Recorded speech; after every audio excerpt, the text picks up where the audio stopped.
Baada ya kuwa mtu huyu ametia nia yake, lazima kwanza afahamu kwamba katika nia kuna vipengele ambavyo yeye anatakiwa aviguse. Vile unavonuia katika nia yako ile, kuna vitu lazima uviguse. Cha kwanza ni qurbatan ila Allah Ta'ala wal ikhlas, awe mtu huyu ana nia safi katika ile hija yake, kwamba mimi nafanya hivi kwa ajili niende kuhiji ama kufanya umra kwa ajili ya Allah Subhanahu wa Ta'ala, si mwingine, si kujionyesha watu wanione na mimi nimepata ufahari sasa kwa kuwa nimeitwa alhaji na kwenda hija. Hapana, mtu aweke nia kwamba mimi nafanya jambo hili qurbatan ila Allah Ta'ala. Lakini jambo jingine, lazima nia hiyo itokee eneo maalum.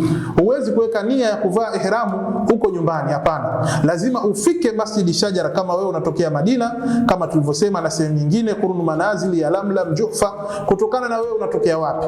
Lazima uweke nia yako kwamba mimi sasa ndo navaa nguo mbili hizi za ihramu kwa ajili ya hijjati tamattu qurbatan ila Allah Ta'ala, ukiwa eneo husika.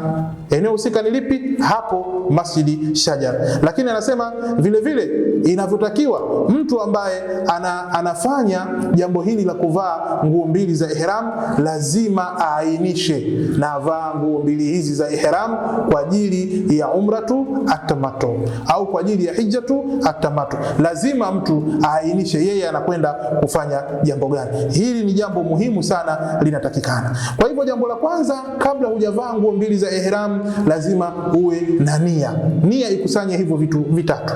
Jambo la pili anasema lazima mtu aje na talbia, kukubali ama kuitika kwamba Mwenyezi Mungu Subhanahu wa Ta'ala amemwita kwenda kutekeleza ibada takatifu ya hija. Na tunajua talbia inaletwa pindi ambapo mtu anakuwa anavaa nguo mbili za ihram. Lazima aseme labbaik Allahumma labbaik, labbaik la sharika laka labbaik, innal hamda wan ni'mata laka wal mulku la sharika laka. Mtu aseme takbira hizi, na inawezekana akaongeza zaidi ya hizi, akawa anaitikia mwenyewe.